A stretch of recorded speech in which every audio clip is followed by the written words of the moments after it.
کل کی صبح کا سورج آپ دیکھیں گے. ہمارے بڑے اچھے دوست تھے, نوجوان عالم دین تھے. بہار اور جھارکھنڈ میں ہم لوگوں نے ساتھ میں پروگرام بھی کیا تھا. ہمارے اتر پردیش کے رہنے والے تھے مولانا عبد الرحمان ساجد سلفی. ہمارے بنارس سے جامعہ سلفیہ سے انہوں نے پڑھائی بھی کی تھی. ممبئی کے اندر کرلا میں ایک مسجد کے امام تھے. بہت اچھے مقرر تھے اور بہت اچھے انسان تھے, خوبصورت بھی تھے, خوبصیرت بھی تھے. ابھی پچھلے ہفتے کی خبر ہے, مولانا عبد الرحمان صاحب ایک پروگرام میں پونا جاتے ہیں. وہاں پہ تقریر کرتے ہیں اللہ تعالیٰ کی توحید کے بارے میں, اس کے حقوق کے بارے میں. تقریر کرنے کے بعد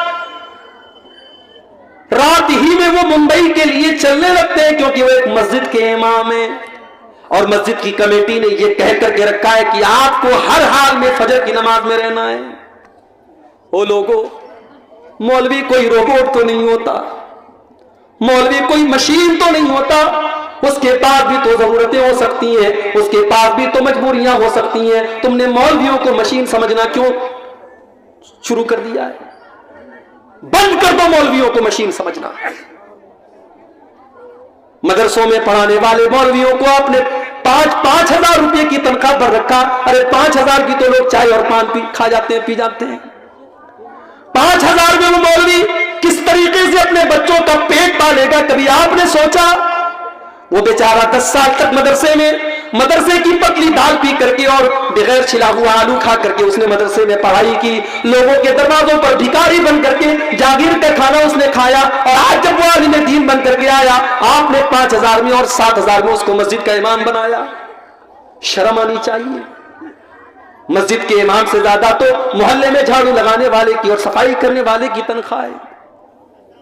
شرم آنی چاہیے. اور اس کے بعد اتنی پابندی ہے کہ صاحب پورا محلہ مسجد میں نظر نہ آئے. اگر امام بیچارہ کسی دن فجر میں نہیں آیا, مولوی صاحب آپ فجر میں نظر نہیں آئے, پورا ایک ایک نمازی جب تک پوچھ نہ لے اور تحقیقات نہ کر لے تب تک مولوی کو نہیں چھوڑے گا.